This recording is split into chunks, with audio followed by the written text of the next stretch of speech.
kəs öz həyat yoluyla məktəbin, müəllimin, insanın həyatında nə kimi rol olduğunu bilir və qiymətləndirməlidir. Mən isə həmişə həyatımda bütün varlığımla, keçdiyim həyat yoluyla məktəbə borçluyam, müəllimə borçluyam.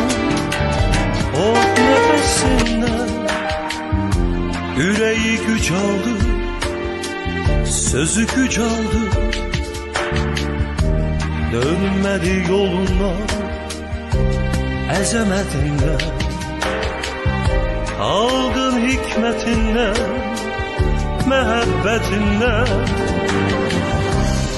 Yağılara düşmən oldu, el obaya siper oldu. Tarixlərə zəfər çaldı, Heydər oldu, dahi oldu, Heydər oldu, dahi oldu. Qüdrəti sən bu dövləti, vicdanı sən milləti, yenilməyən rəşadəti, bir enilməz əzəmət sən, dağ buğarlı, ulu öndər, dağ buğarlı, ulu öndər, dağ buğarlı, ulu öndər, dağ buğarlı, ulu öndər.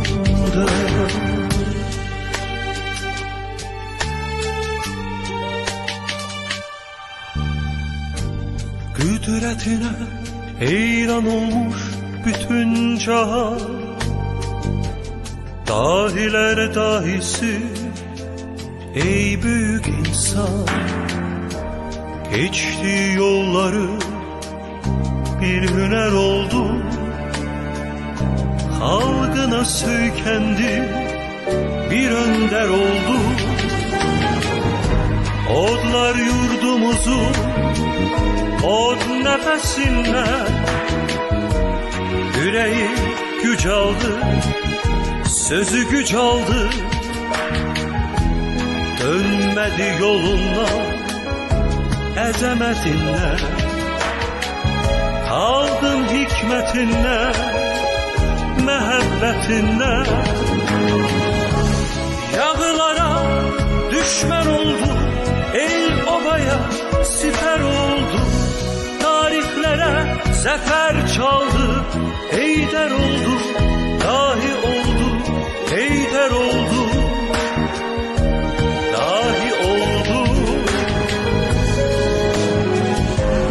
Qüdrəti sən bu dövləti, vicdanı sən bu milləti, yenilməyən rəşadəti, bir enilməz əzəmət sən, dağ buğarlı,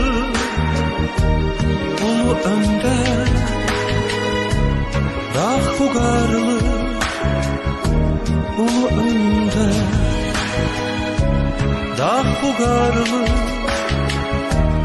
ulu öndər, dağ buğarlı.